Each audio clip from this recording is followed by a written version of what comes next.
Now, my message has two parts. Vanita asked me to spend a little bit more time. Usually, some of you have seen me speak before at maybe Getting Out of the Rat Race event and other local functions. And this message is about, it's a 30-minute message, but I've also, because of the interaction we've had, I said, great, I'll extend it a little bit more and put in about an hour extra of actual content, of actual selling skills for life that I've designed, and I've, not designed, but I have lived and experimented and refined over my 20+ years in the direct sales business. So I think the first part is a little bit more on the softer side that will really get you, awake. And my motto in life is inspire one more. Inspire one more came, it has been in evolution. I was 10 years of age when I was in the bathroom. Excuse me there, I'll describe something. I was doing number 2. I was doing number 2 and, I was sitting there and I was saying, what am I going to do when I grow up? What am I going to do when I grow up? I don't know why, but a voice spoke to me at the time and said, you're going to help lots of people. Imagine you're 10 years of age and this little voice comes and talks to you and tells you you're going to help lots of people. I was like, well, how am I going to do that? Well, at the time I didn't figure out all the details, but this voice stayed deep inside of me. I was originally born and raised in Beirut, Lebanon. We had to leave Lebanon at age 17 because of war conditions. I moved to the US of A. I'm one of 6 children. My family, my father isn't rich. He's an accountant. And thank God we never lacked anything. Yeah, I moved to the US of A, lots of anticipation, moving to a free world where anything and everything is possible. And in a way, I was excited about that, but didn't really know what would become of me, what would happen, how would life turn out to be. And I started, when I went to college, I declared my major as international business. And again, the same voice spoke to me. Actually, I started declaring it in accounting. I said, my father is an accountant, my brother is an accountant, my other 2 brothers are engineers, and that's too complicated for me. Let me stick with the accounting, because I didn't know any better. So I started in accounting, but after the first, anybody here took accounting classes before in college, okay? Did you really like them? No. Okay, I remember after the first class and saying, oh my God, what is this? Okay, how can they do that? And, but hey, I'm not a quitter, okay, so I did take the 3 courses I had to take to graduate with a business degree, but I did declare my major as international business, and I figured, okay, because I speak several languages, that could suit very well with my profile, and I could do business in a multinational or international environment.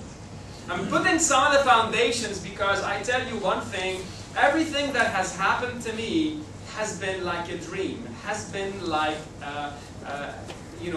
the various parts of my life unrolling in front of me and actually helping me achieve my initial vision that I had when I was 10 years of age.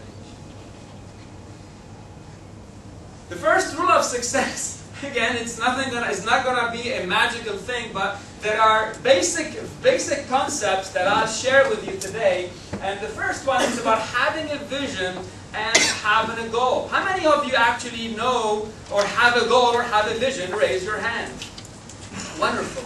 And a vision or a goal, it's a revelation. It's something, it's something that really tugs at your heart. You don't know why, but it tugs at your heart, and really it just tells you, I want this. There's an internal desire. You just can't explain it. Let me tell you one of the things I discovered. I discovered that when my first job was in sales. When you want to get a summer job to make some money, they ask you, do you have experience, right? And if you're a college student like me, what I was, did I have experience? No. So it's like you do this stupid, chicken and duck dance, and do you have experience? No. You have experience? No. Then you found a job in direct selling, and then I will train you. I'm like, yeah, okay, okay, great. I can be trained. So I got the first job in selling. I was a door-to-door knife salesman. Yep. That's why you're so sharp. Absolutely. When my friends wanted to joke around, they say, man, you look sharp today.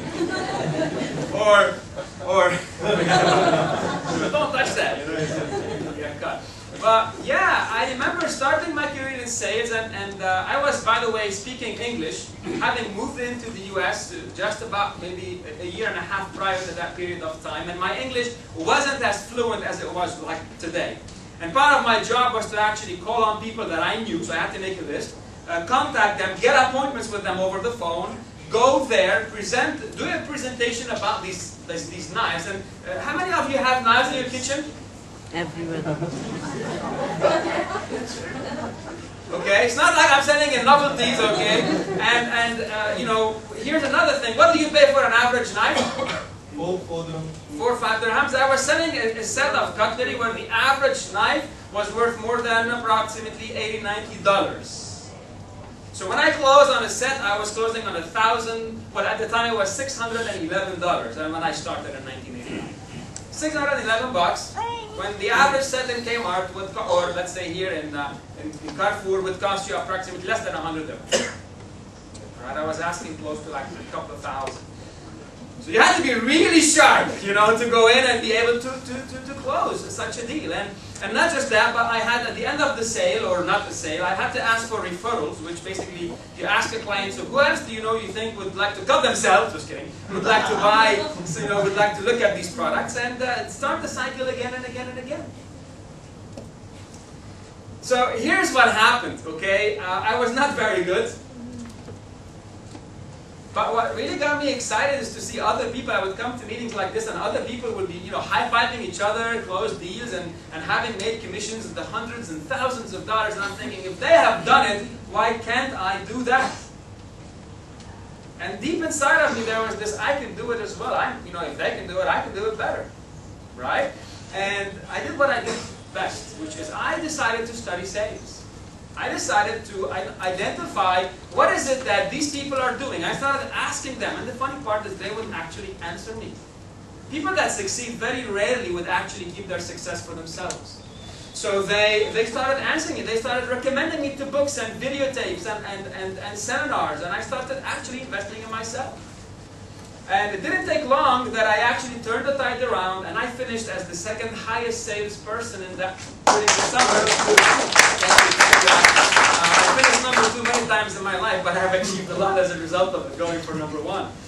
There can only be one #1, but let me tell you one thing. Going for that #1 position is what life is all about. So you cannot get depressed if you're #2, okay? Hey, having a #1 attitude is all what matters. You can all be #1 having that #1 attitude, and as a result, you're competing with yourself. If today is better than yesterday, it wasn't that success. And if tomorrow is better than today, isn't that success as well?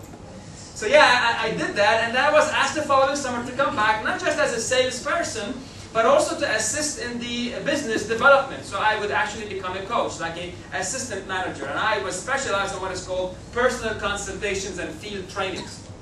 And that basically involved when a person is not doing well, they assign them to the specialist, which was me. And I tell you, I remember discovering my passion there again, when people would refer to me that either we're about to quit, okay, or pretty darn close to it. Or they've already quit, okay? And then just have them talk with me. And I'll sit down and just understand a little bit about why did they want this job? What were their alternatives? Why didn't they choose to do them? What is it that they wanted to get out of this opportunity that they're not getting today? And what is it that they have done or failed to do in the process? And that if you quit today, no problem. But this is the skill of big losers. Life isn't about finding an obstacle and running away from it. Rather, it's about finding an obstacle and actually learning from it. You can quit anytime you want, but what I tell you is make sure you quit when you've learned the lessons. And you are able to then go up on the next ladder in your life to achieve bigger and better goals.